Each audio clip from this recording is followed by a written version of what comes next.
130 pounds and could not with What? Damn. 6'3", 130? Brody.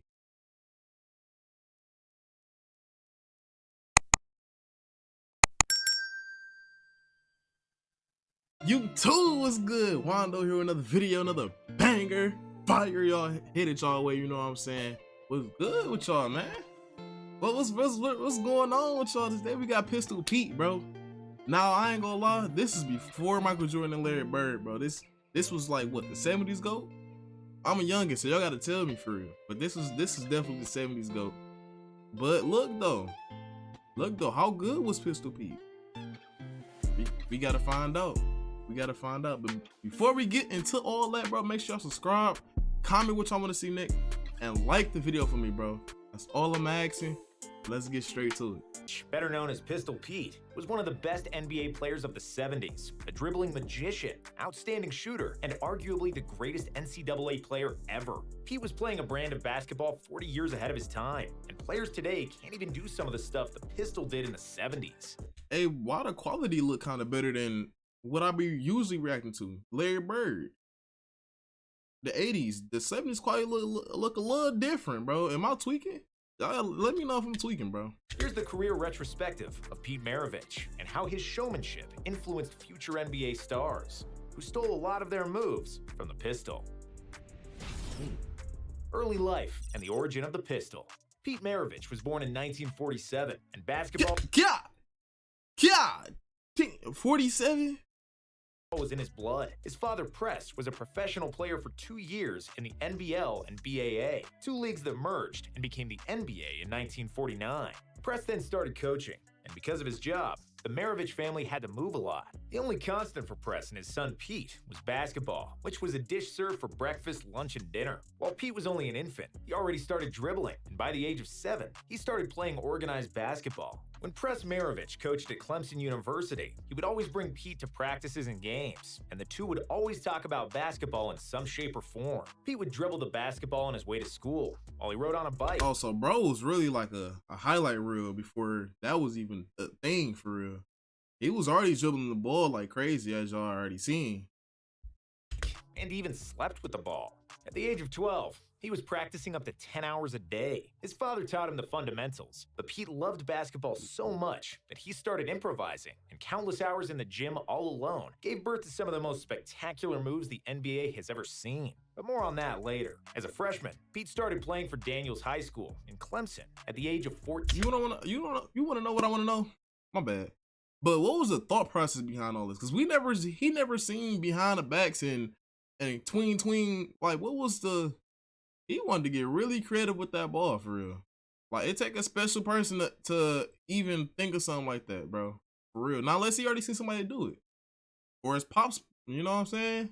He might have known somebody. But he barely played on a team filled with seniors. And even when Pete would come into the game, the older guys avoided passing him the ball. The crowd also laughed when they saw the small, skinny 14-year-old on the floor, which pissed the hell out of Pete. However, one single shot changed everything. Pete's team was down by 1 in the last seconds. Because he hardly ever had the ball, the opponents never guarded Maravich. So the Daniels coach decided to pass the ball to Pete. He got the open shot and made the game winner. And it was... Wow, that's bold, bro. We all a team. Why you not passing me the ball, bro? That's what's wrong. That's what's wrong. And I feel like they still do that today, bro.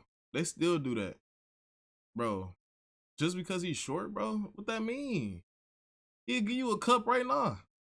It was then that he received the nickname Pistol Pete. It was given to him by a reporter who noticed that when Pete shot towards the basket, it looked like he was pulling out a gun. The nickname remains, and the legend of the Pistol Pete was born. NCAA GOAT. After graduating from high school, Pete and his father decided that Pete should go to prep school for another year. Pete was 6'3" at the time, but he weighed just over 130 pounds and could not... What? Damn! 6'3", 130? Brody, you're lying. You're lying. Bro was built like this, bro. You're lying. Stand physical duels at the college level. So, he spent a year at the Edwards Military Academy, where he grew to 6'5" and bulked up to a respectable 160 pounds. Okay. Hey, he improving. He's still like, you know what I'm saying? He's just a little taller, which put on 20 more pounds. Okay, solid. Improved his game tremendously. At the same time, his father Press got the head coaching job at Louisiana State, which was known for football, but had a minuscule basketball program. Press asked Pete to attend LSU and join him, which Pete bluntly rejected because he wanted to play for a renowned basketball college. However, after Press threatened to kick him out of the house, Press decided to join his father at LSU. Under his father's Bro, but the clips though that they showing, is that, bro was a Harlem before, bro. Look at him. He doing some crazy stuff. I would have went to go pay to see bro back in that day. I'm just keeping it real. tutelage, Pete became a superstar and would set records that will likely never get broken. In his freshman year, he averaged 43.6 points per game, but because of the rules in the 70s, freshmen were not allowed to play on the varsity team. The crowded 43 points? Bro, we would have pulled some strings for you. Skip them rules, bro. Bro, you're varsity. What rule? You human just like everybody else on the court. Come on. We need that. LSU would often watch the freshman games and then leave once Pete's game was done and wasn't even interested in watching the varsity team. Pete led the freshmen to a 17-1 record that season, while the varsity team, led by Press, had a record of 3-23. In his sophomore year, Pete was able to play for the varsity team and immediately asserted himself as the primary option on offense, with 43.8 points on average. Bro, then he came back the following year and averaged around the same. Bro, this Pistol Pete was crazy. I ain't gonna lie, he was a different breed. He was the NCAA's top scorer that season, and he repeated that feat as a junior with 44.2 points, and as a senior with 44.5 points per game. Bro, you for real, bro? Bro averaged 40 plus a game? Yeah, bro. At LSU? Oh my goodness, bro. The comp, I don't know if it was the comp, bro. It might not. I don't know how different it was, bro, in the 70s, but like 40 plus a game, kind of crazy. Along with 2 National College Player of the Year awards. In the 3 years he spent on the varsity team, Pistol Pete scored 3,667 points in 83 games, averaging an incredible 44.2 points per game. He owns almost every NCAA scoring record to this day, and what's even— Yeah, I ain't gonna lie, that record not get. That record now, in 83 games, what was it, 3,300 points? That's kind of tough, bro. In 83 games, that's kind of tough, bro. So you got to average 40 plus a game. I don't see nobody doing that now. Now, the competition back in the day might have been a little different, which makes him still standing strong. But, like, honestly, I don't see nobody doing that.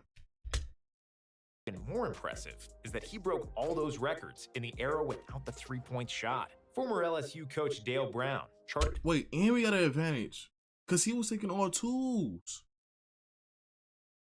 No threes. Pistol Pete, he would have been knocking them down.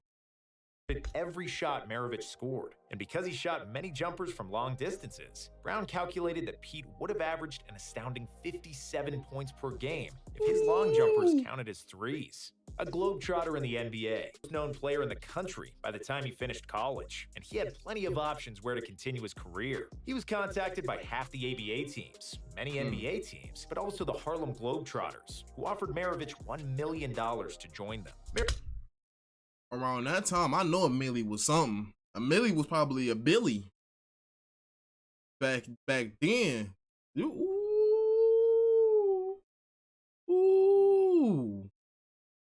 That's a tough decision for him though, because I know the NBA wasn't offering that, bro. You would probably have to play a few seasons just to get that, bro. But dang, I don't know. Maravich dribbled the ball like a globetrotter. He shot the ball better than all of them, and he knew every basketball trick in the book. Between the legs, behind the back, dribbling two balls at the same time, you name it, Pistol Pete was doing it. If he had joined the Globetrotters, he would have been the first white member, but he'd fit right in because of a unique skill set. However, his dream was to play in the NBA like his dad, and the pistol was selected with the third pick by the Atlanta Hawks in the stacked 1970 NBA draft. In the rookie season, Maravich was under tremendous pressure after signing a contract worth nearly $2 million for 5 seasons. That's what I'm saying. You gotta play, man. What, bro? For 5 seasons, bro? That's still crazy. That's still a crazy amount, bro. Because you guaranteed. But dang. At the time, the largest contract in NBA history. However, he immediately proved that he is one of the best players in the world and that his big contract is justified. Maravich averaged 23.2 points and 4.4 assists per game as a rookie, which was the 8th best scoring output that season. The second season was supposed to confirm Pistol's superstar status, but he contracted mononucleosis, which caused him to lose 20 pounds. As a result, Pete missed 16 games, and the illness slowed him down to 19.3 points per game. But bro, he was always kind of linky though, and for him to have that and lose 20 more pounds, that's tough. He's still putting up numbers though, not college numbers, but you know what I'm saying, for the NBA, bro, that's not even average, bro. Like for a star, he came out as a rookie averaging 23 points. That's good, bro. That's good, bro. Pistol Pete would bounce back in his third season, averaging 26 points and 7 assists per game, making his first All-Star team. In his fourth and final season with the Hawks, Pete was the second best scorer in the league, with 27.7 points per game. But the Hawks played miserably and didn't even make the playoffs after 3 straight first-round playoff exits. We got the Jazz. Now we know about them. Hey, we know about them on the Jazz. Jazz joined the NBA in 1974, and in the expansion draft, they acquired Maravich from the Hawks for 2 players and 4 draft picks. By doing so, they signed the local hero, considering that the Jazz Arena was less than 100 miles away from LSU. Joining a newly established franchise is a double-edged sword, and Pete learned that the hard way. Yes, he was a beloved superstar, and all the fans wanted to see him play, but on the flip side, the New Orleans Jazz wasn't any good, just like most new teams aren't. The Jazz didn't make the playoffs until 1984, 5 seasons after Maravich left the team and their relocation to Utah. But even though he never made the playoffs, Pistol Pete was playing the basketball of his life with the Jazz as one of the most unstoppable players in the league. He averaged 25.2 points and 5.6 assists in 5.5 seasons with the franchise, during which he led the NBA in scoring with 31 points per game in 1977. Dang. And 31 points, bro? Damn. Hey, I ain't gonna lie, bro. Pistol Pete was that guy. Was he actually good? Bro was great. Bro was great. Along with 3 All-Star appearances and 3 All-NBA nods. On February 5th, 1977, in a game against the New York Knicks, the Pistol scored 68 points, a career high, and at the time, the most points ever by a guard. Hey, if y'all want to react to that video, let me know in the comments right now, bro. Let me know if y'all want to react to that 68-point game. Because that was, Walt playing then? I think so. The feat is even more impressive when we know that he was guarded by Walt Frazier, one of the premier defensive guards of the 70s, and that he scored 68 without a three-pointer.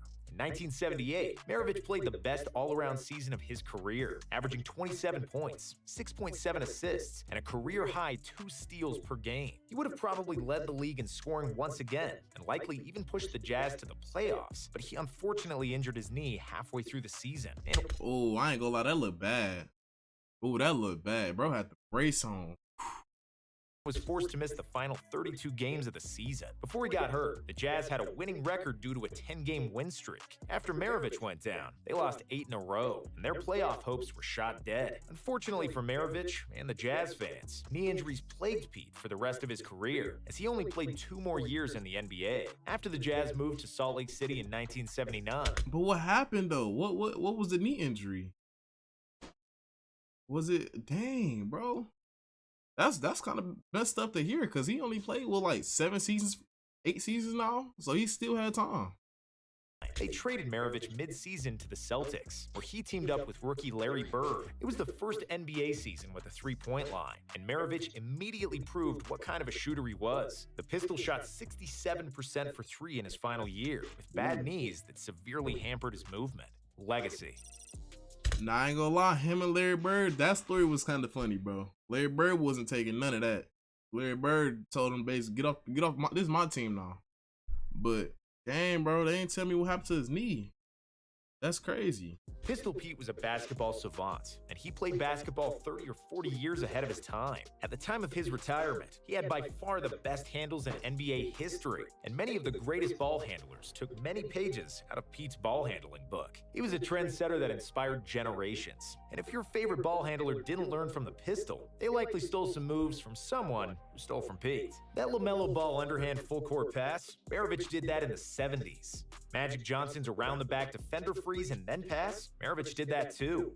Hook shot like Kareem, turnaround jumper like MJ, or readjusting his jump shot mid-air like Larry Bird. It was all routinely done by the pistol. When he played the game, the end. So he was the original. Pistol Pete is the original, bro. Hey. You can't take that from him, bro. Nobody can. Pistol Pete was that guy.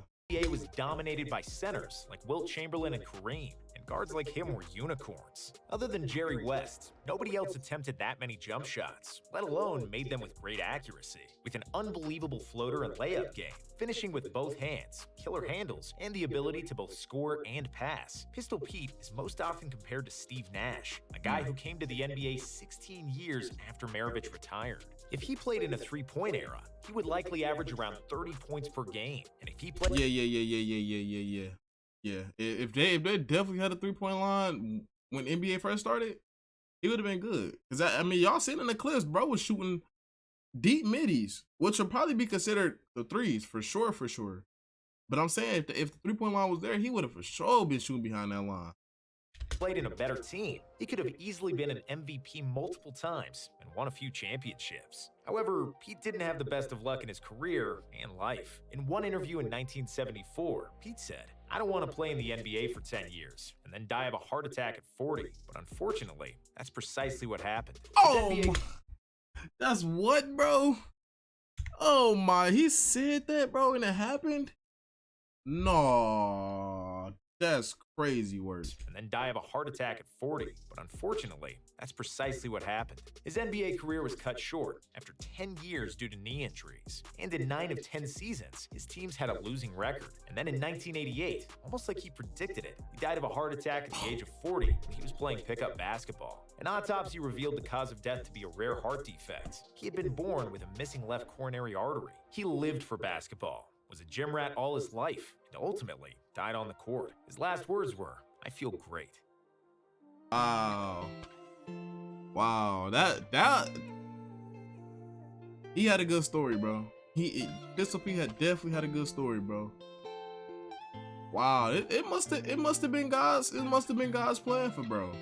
It really had, cause you really can't predict your death, bro. And for him to say that and then it happened, bro, that was crazy.